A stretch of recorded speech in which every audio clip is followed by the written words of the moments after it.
Il est midi 24, c'est la suite de votre journal avec Pierre Devilleneux et Raphaël Duchemin. Ouais, avec une découverte, Pierre, de la NASA qui, par son satellite TESS, annonce avoir trouvé une planète de la taille de la Terre dans une zone habitable. Et ça conforte tous les scénarios qui ont été abordés dans la fiction. La série télévisée Cosmos 1999 en est un exemple. Alors attention, restons prudents lors d'Autriche. Qu'est-ce que c'est que cette planète ? Alors, c'est une planète de la taille de la Terre qui a été repérée effectivement dans une zone habitable, c'est-à-dire ni trop proche ni trop éloignée de son étoile, son soleil à elle, ce qui pourrait permettre d'y trouver de l'eau sous forme liquide. Mais attention, de là à dire qu'on peut y trouver une forme de vie, on en est extrêmement loin. On découvre assez souvent en fait des exoplanètes, ces planètes qui sont dans d'autres systèmes solaires que le nôtre.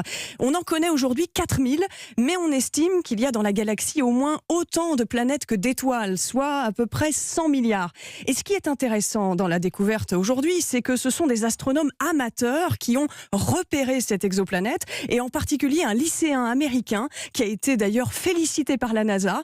Cet adolescent est un passionné, il passe des heures à analyser les données transmises par les satellites, celles qui sont accessibles en tout cas sur Internet. Il a découvert que cet objet-là n'avait pas été classé comme exoplanète alors que c'en est une. Alors ce n'est pas la première fois que des amateurs font des découvertes, ils sont des milliers chaque jour à surveiller le ciel et parfois à faire le travail des scientifiques dans l'analyse des données lorsqu'ils n'ont pas le temps de le faire, mais leur curiosité et leur érudition permettent aussi de faire avancer la science. Merci Laure d'Autriche. Moi qui pensais aller habiter une autre planète. C'est pas pour tout de suite. C'est bien.